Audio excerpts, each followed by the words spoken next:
Assalamualaikum warahmatullahi wabarakatuh. Yang saya hormati Bapak Alvan Nurengain, MPD selaku pengampu mata kuliah Kapita Selekta Pendidikan. Tak lupa kepada teman-teman yang saya cintai dan saya banggakan. Perkenalkan, nama saya Nina Lamtasari. Di sini saya sebagai moderator yang akan membuka presentasi mata kuliah Kapita Selekta Pendidikan dengan judul Problematika Standarisasi Pendidikan pada Madrasah dan Sekolah. Sebelumnya, saya perkenalkan rekan-rekan saya. Yang pertama, Ika Nailul Maghfirah sebagai pemateri 1, Ahmad Solehudin sebagai pemateri 2, Dini Lestari sebagai pemateri 3, Sutirio sebagai pemateri 4, Maftuhatul Fikriyah sebagai pemateri 5. Pendidikan merupakan kebutuhan yang sangat penting bagi setiap manusia, bangsa, negara, maupun pemerintahan pada masa reformasi ini. Problematika pendidikan merupakan sesuatu yang kompleks. Persoalan pendidikan selalu ada selama peradaban dan kehidupan manusia sendiri itu ada. Pendidikan mempunyai tugas untuk menyiapkan sumber daya manusia untuk pembangunan. Derap langkah pembangunan selalu diupayakan seirama dengan tantangan zaman yang sering tidak dapat diramalkan. Oleh karena itu, persoalan pendidikan dihadapkan dengan masalah yang demikian luas. Oleh sebab itu, perlu ada rumusan-rumusan masalah yang dijadikan pegangan oleh pendidik dalam mengembankan tugasnya. Masalah-masalah tersebut terdiri dari masalah secara umum dan secara luas. Untuk lebih jelasnya akan disampaikan oleh para pemateri secara bergantian. Untuk para pemateri dipersilahkan. Assalamualaikum warahmatullahi wabarakatuh. Perkenalkan, nama saya Ika Nailul Maghfirah, NIM 2018 010392.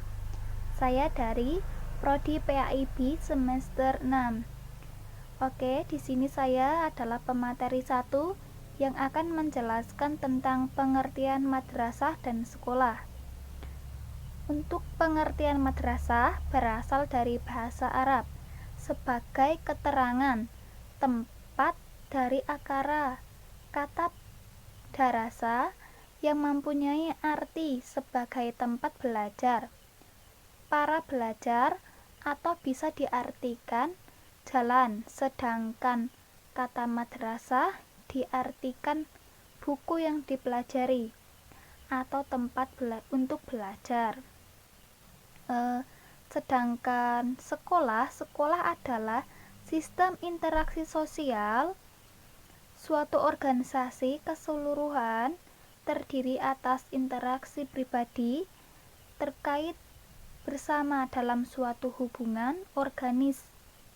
Wain dalam buku Sobagio Atmodiwiro. Sedangkan berdasarkan Undang-Undang Nomor 2 Tahun 1989, sekolah di sini adalah satuan pendidikan yang berjenjang dan berkesinambungan untuk menyelenggarakan kegiatan belajar mengajar. Oke, cukup sekian pemateri dari saya. Selanjutnya untuk pemateri kedua saya persilahkan. Terima kasih. Assalamualaikum warahmatullahi wabarakatuh. Perkenalkan, nama saya Ahmad Solehudin, NIM 2018 010445 dari kelompok 6 Makul Kapita Selekta Pendidikan dari kelas PAIB semester 6. Di sini saya melanjutkan pembahasan dari pemateri pertama. Saya akan membahas tentang standarisasi pendidikan. Apa itu standarisasi pendidikan? Standarisasi pendidikan adalah semua aspek atau kriteria minimal dari semua aspek yang relevan dalam pelaksanaan sistem pendidikan nasional yang harus dilakukan atau dilaksanakan oleh lembaga pendidikan dan atau satuan pendidikan yang ada di seluruh wilayah hukum Negara Kesatuan Republik Indonesia. Nah, urgensi pendidikan adalah kondisi di mana pendidikan menjadi suatu yang sangat penting untuk mengembangkan potensi yang ada demi berkembangnya masyarakat, bangsa dan negara, dan tentunya individu tersebut. Nah, urgensi standarisasi pendidikan meliputi yang pertama yaitu tuntutan politik, di mana dengan standarisasi pendidikan, pendidikan mampu mewujudkan SDM yang bersifat dan memiliki sifat patriotisme demi menjaga keutuhan Negara Kesatuan Republik Indonesia. Yang kedua yaitu tuntutan kemajuan, di mana dengan standarisasi pendidikan mampu mewujudkan SDM yang unggul demi kemajuan negara. Yang ketiga yaitu tuntutan globalisasi, di mana di era sekarang kita dituntut untuk bisa bekerja sama dan bersaing di dunia, sehingga dengan standar ini mengharapkan mampu mencetak individu yang mau terus-menerus untuk mengembangkan dan meningkatkan kualitas diri mereka masing-masing. Kemudian tentunya urgensi yang terakhir yaitu standarisasi pendidikan itu sendiri. Nah, dengan standarisasi pendidikan ini berfungsi untuk pemetaan masalah dan strategi pengembangan demi terwujudnya sistem pendidikan yang baik, yang berkualitas.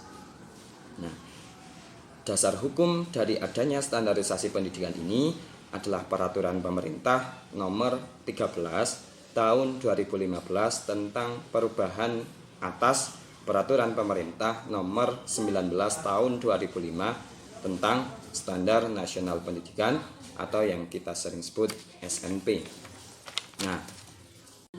Nah, dengan standarisasi pendidikan ini memiliki sasaran yaitu pendidikan formal, pendidikan informal, dan pendidikan non formal, di mana jenjang-jenjangnya meliputi pendidikan dasar yaitu SD atau MI, pendidikan menengah yang meliputi SMP, MTS, kemudian pendidikan tingkat tinggi yaitu seperti perguruan tinggi dan sebagainya. Kemudian tentunya dengan adanya standarisasi ini perlu badan untuk mengelola dan mengatur agar standar ini bisa tercapai tujuannya. Yang pertama yaitu Badan Standar Nasional Pendidikan atau yang sering disebut BSNP, di mana badan ini berfungsi untuk mengembangkan, memantau, dan mengendalikan SNP tersebut. Kemudian lembaga selanjutnya yaitu Lembaga Penjamin Mutu Pendidikan, di mana lembaga ini adalah unit teknis dari Kementerian Pendidikan untuk membantu pemerintah daerah dalam upaya penjaminan mutu nasional. Kemudian badan selanjutnya yaitu Badan Akreditasi Nasional, yang fungsinya adalah sebagai badan evaluasi mandiri untuk menetapkan kelayakan program dan atau satuan pendidikan. BAN ini dibagi menjadi BAN SM atau Badan Akreditasi Nasional Standar Sekolah dan atau madrasah yang menilai di tingkat SD, SMP, terus SMA dan sederajatnya.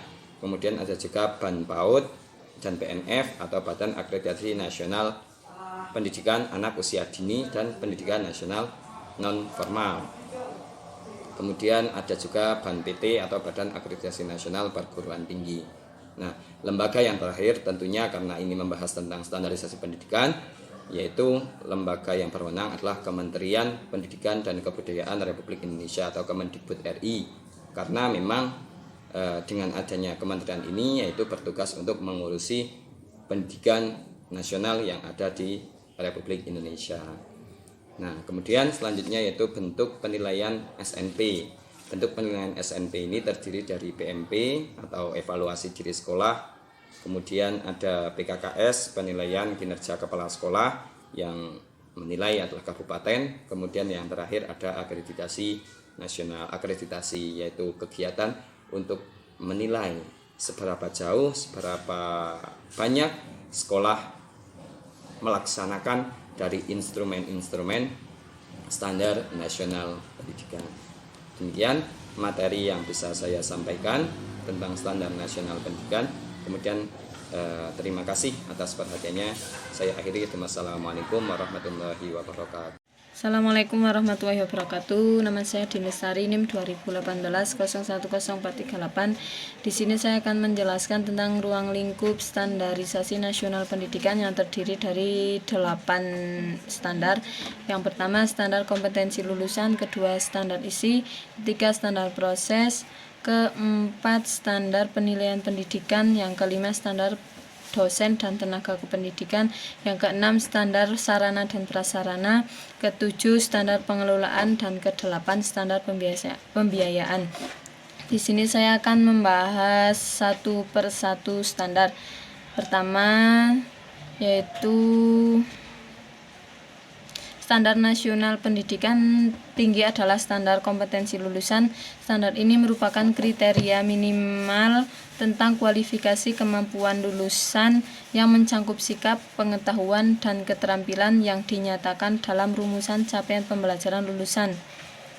Yang kedua, standar isi pembelajaran merupakan kriteria minimal tingkat kedalaman dan kelulusan materi pembelajaran yang mengacu pada deskripsi capaian pembelajaran lulusan dari KKNI, khusus materi pembelajaran program profesi, spesialis, magister, dan doktor. Terapan wajib memanfaatkan hasil penelitian dan hasil pengabdian kepada masyarakat. Standar yang ketiga yaitu standar proses pembelajaran yang merupakan kriteria minimal tentang pelaksanaan pembelajaran pada proses studi untuk memperoleh capaian pembelajaran lulusan yang mencangkup karakteristik, perencanaan, pelaksanaan, dan beban belajar mahasiswa. Standar yang keempat adalah standar standar penilaian pembelajaran yang merupakan kriteria minimal tentang penilaian proses dan hasil belajar mahasiswa dalam rangka pemenuhan capaian pembelajaran lulusan. Standar yang kelima adalah standar dosen dan tenaga kependidikan, di mana standar ini merupakan kriteria minimal tentang kualifikasi dan kompetensi dosen dan tenaga kependidikan untuk menyelenggarakan pendidikan dalam rangka pemenuhan capaian pembelajaran lulusan. Standar selanjutnya yang keenam adalah standar sarana dan prasarana pembelajaran yang merupakan kriteria minimal tentang sarana dan prasarana sesuai dengan kebutuhan isi dan proses pembelajaran dalam rangka pemenuhan capaian pembelajaran lulusan.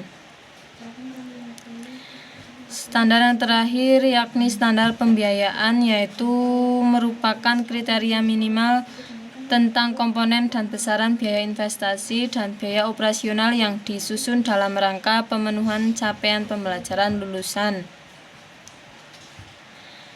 Ada juga standar pengelolaan pembelajaran yang merupakan kriteria minimal tentang perencanaan, pelaksanaan, pengendalian, pemantauan, dan evaluasi, serta pelaporan kegiatan pembelajaran pada tingkat program studi.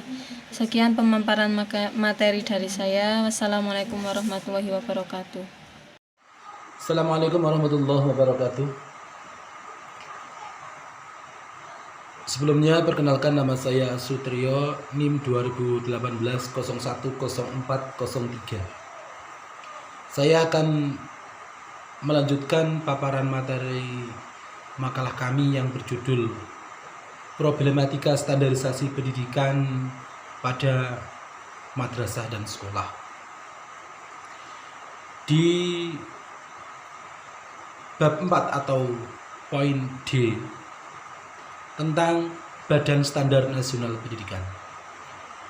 Badan Standar Nasional Pendidikan atau BSNP merupakan lembaga mandiri, profesional, dan independen yang mengemban misi untuk mengembangkan, memantau pelaksanaan, dan mengevaluasi pelaksanaan standar nasional pendidikan. Badan Standar Nasional Pendidikan atau BSNP bertugas membantu Menteri Pendidikan Nasional dan memiliki kewenangan untuk satu, mengembangkan standar nasional pendidikan, dua, menyelenggarakan ujian nasional, tiga, memberikan rekomendasi kepada pemerintah dan pemerintah daerah dalam penjaminan dan pengendalian mutu pendidikan. 4. Memutuskan kriteria kelulusan pada satuan pendidikan, jenjang pendidikan dasar dan pendidikan menengah. Dan yang terakhir adalah menilai kelayakan isi, bahan, penyajian, bahasa, dan kegrafikan buku teks pelajaran. Itu yang sedikit saya sampaikan. Kurang lebihnya mohon maaf. Saya akhiri. Assalamualaikum warahmatullahi wabarakatuh. Assalamualaikum warahmatullahi wabarakatuh. Perkenalkan, nama saya Maftuhatul Fikriyah, NIM 2018-010424, akan melanjutkan presentasi mengenai problematika dalam pendidikan dan solusinya. Nah, yang pertama, problematika dalam pendidikan. Dari problematika itu sendiri adalah mengenai permasalahan. Jadi di sini saya akan memaparkan permasalahan internal dalam pendidikan. Dari rendahnya kualitas pendidikan sekolah pada jenjang sekolah dasar harus diperhatikan. Karena apa? Karena mempengaruhi proses pembelajaran pada jenjang berikutnya. Nah, di sini ada beberapa masalah internal pendidikan yang dihadapi. Antara lain yang pertama adalah rendahnya pemerataan kesempatan belajar atau equality, di mana banyaknya peserta didik yang putus sekolah atau banyaknya lulusan yang tidak melanjutkan ke jenjang pendidikan yang lebih tinggi. Kemudian yang kedua adalah rendahnya mutu akademik, terutama pada materi ilmu pengetahuan alam atau IPA, matematika, serta bahasa, terutama bahasa Inggris, di mana materi-materi tersebut merupakan kunci dalam menguasai dan mengembangkan iptek. Kemudian yang ketiga adalah rendahnya efisiensi internal karena lamanya studi melampaui waktu standar yang sudah ditentukan. Kemudian yang keempat adalah rendahnya efisiensi eksternal dalam sistem pendidikan atau yang sering kita sebut dengan relevansi pendidikan. Nah, di sini relevansi pendidikan yang menyebabkan terjadinya pengangguran tenaga terdidik yang cenderung terus meningkat. Kemudian yang terakhir adalah terjadinya kecenderungan menurunnya akhlak dan moral yang menyebabkan lunturnya tanggung jawab dan kesetiakawanan sosial, seperti terjadinya tawuran pelajar dan kenakalan remaja. Nah, dalam hal ini pendidikan agama menjadi sangat penting bagi landasan akhlak dan moral serta pendidikan budi pekerti yang luhur yang perlu diberikan kepada peserta didik sejak dini. Nah, dengan demikian hal itu akan menjadi landasan yang kuat bagi kekokohan moral dan etika setelah terjun ke masyarakat. Nah, masalah-masalah di atas erat kaitannya dengan kendala seperti keadaan geografis, demografis, serta sosioekonomi, kemudian besarnya jumlah penduduk yang tersebar di seluruh wilayah geografis Indonesia yang cukup luas, berbeda dengan negara Malaysia yang dalam hal iptek saja dia nomor satu karena dari wilayahnya saja memungkinkan. Nah, kemudian solusinya untuk yang pertama, solusi dalam pemerataan pendidikan. Nah, banyak macam pemecahan masalah yang telah dan sedang dilakukan oleh pemerintah untuk meningkatkan pendidikan dalam rangka mencerdaskan kehidupan bangsa. Nah, langkah-langkah yang diambil ada dua cara, yaitu cara konvensional dan cara inovatif. Nah, cara konvensional antara lain yang pertama membangun gedung sekolah seperti SD Imres atau ruang belajar. Ruangan belajar. Yang kedua adalah membangun gedung sekolah untuk double shift. Shift bergantian pagi dan sore. Nah, sehubungan dengan itu yang perlu digalakkan utamanya untuk pendidikan dasar ialah membangkitkan kemauan belajar bagi masyarakat yang kurang mampu agar mau menyekolahkan anaknya. Kalau zaman dulu kan banyak ya yang tidak sekolah. Nah, maka dari itu di sini ada cara lagi, yaitu cara inovatif antara lain yang pertama SD kecil pada daerah terpencil. Nah, untuk daerah pelosok-pelosok, nah sekarang sudah dibuka SD. Nah, begitu. Yang kedua adalah sistem guru kunjung. Yang ketiga SMP terbuka. Yang keempat kejar paket A dan B. Jadi yang kalau tertinggal dia masih memiliki ijazah. Nah, itu boleh menggunakan kejar paket A dan B. Kemudian yang terakhir belajar jarak jauh seperti di universitas terbuka. Jadi tidak ada hambatan lagi. Kemudian solusi masalah mutu, efisiensi dan relevansi pendidikan. Nah, meskipun untuk tiap-tiap jenis dan jenjang pendidikan masing-masing memiliki kekhususan, namun pada dasarnya pemecahan masalah mutu pendidikan berdasarkan pada perbaikan kualitas komponen pendidikan serta mobilitas komponen-komponen tersebut. Nah, upaya tersebut pada gilirannya diharapkan dapat meningkatkan kualitas proses pendidikan dan pengalaman belajar peserta didik dan menghasilkan hasil pendidikan. Nah, di sini upaya-upayanya adalah yang pertama seleksi yang lebih rasional terhadap masukan mentah khususnya untuk SLTA dan PT. Kemudian yang kedua, pengembangan kemampuan tenaga kependidikan melalui studi lanjut. Yang ketiga adalah penyempurnaan kurikulum. Yang keempat, pengembangan prasarana yang menciptakan lingkungan yang tentram untuk belajar. Kemudian yang kelima, penyempurnaan sarana belajar seperti buku paket, media pembelajaran. Kemudian yang keenam, peningkatan administrasi manajemen khususnya yang mengenai anggaran. Kemudian yang terakhir adalah kegiatan pengendalian mutu. Nah, jadi kesimpulannya di sini problematika dalam pendidikan memiliki 5 pokok masalah. Yang pertama, masalah pemerataan pendidikan, yang kedua masalah mutu pendidikan, yang ketiga masalah efisiensi pendidikan, yang keempat masalah referensi pendidikan, yang kelima masalah pendidikan akhlak dan moral. Nah, sekian dari saya, kurang lebihnya saya mohon maaf yang sebesar-besarnya, semoga bermanfaat. Saya akhiri, wassalamualaikum warahmatullahi wabarakatuh.